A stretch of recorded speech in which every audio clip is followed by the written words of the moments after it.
exam tutor lectures, click on subscribe button and click on bell icon for latest notifications. Hello everyone, welcome to exam tutor lectures. This is part 6 of chapter 2 of class 11, structure of atom. In our last few parts we have seen about the subatomic particles of atom. Atoms में electrons होते हैं, protons होते हैं, neutrons, उसकी discovery के बारे में हमने देखा था. After all these discovery different scientist ने डिफरेंट एटॉमिक मॉडल्स प्रपोज किए. जो हम प्रेजेंट डे में एक्सेप्टेड मॉडल है, उससे पहले काफ़ी सारे मॉडल्स आए थे जो कि एक तरह की बेस बने फर्दर डिस्कवरीज के लिए. कुछ ना कुछ लिमिटेशंस थी इन मॉडल में. They were not able to explain the stability, why the atom is so stable. उनमें से दो बहुत इंपॉर्टेंट मॉडल्स जो थे, they were of Thomson atomic model, other is the Rutherford model. So in this part हम Thomson atomic model देखते हैं. बहुत ही सिंपल है Thomson atomic model. This Thomson atomic model was given by J Thomson in 1898. इन्होंने जो model propose किया, इन्होंने कहा एटम स्फेरिकल शेप का होता है, लाइक अ बॉल, स्फीयर की तरह, जिसका रेडियस अप्रॉक्सीमेटली 10⁻⁻10 मीटर होता है. This is the radius, approximate radius इन्होंने बताया. एंड इसमें पॉजिटिव चार्ज यूनिफॉर्मली डिस्ट्रीब्यूटेड है. ठीक है, you can see here the positive charges uniformly distributed है. जैसे कि जो ऑरेंज पार्ट आपको नजर आ रहा है, that is the positive charge according to them.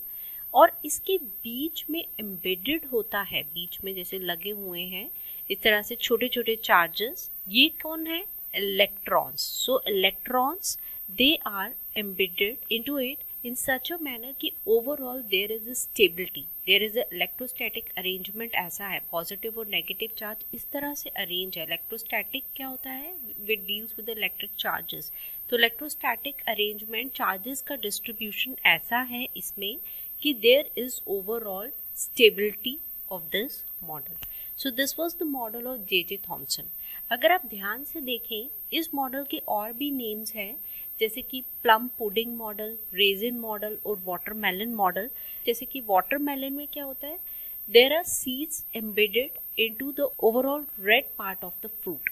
ठीक है, सो यहाँ पे इसको पॉजिटिव लिया गया, पॉजिटिव चार्ज, और उसके बीच में नेगेटिव चार्ज जो है, यानी कि इलेक्ट्रॉन्स जो है वो एम्बेडेड है. सिमिलरली रेजिन पुडिंग में भी ऐसा ही होता है. Raisins, they are embedded inside the pudding. So there are electrons which are embedded inside the positively charged structure.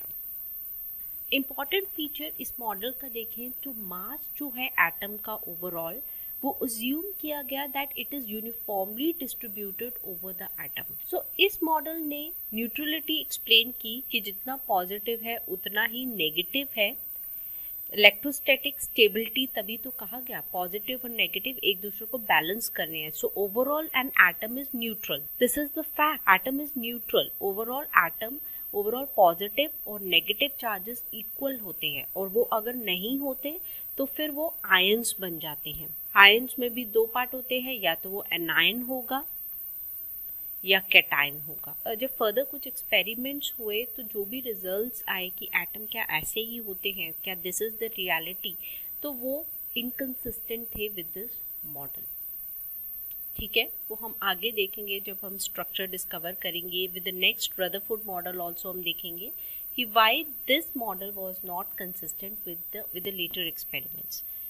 But Thomson did a lot of work. जैसे इलेक्ट्रॉन डिस्कवरी में भी इनका बहुत काम रहा है. ही got Nobel Prize for Physics in 1906 and main topic जो उनका जिसके लिए उन्हें मिला, that was about the conduction of electricity by the gases. And this model was also base for more models came in the future.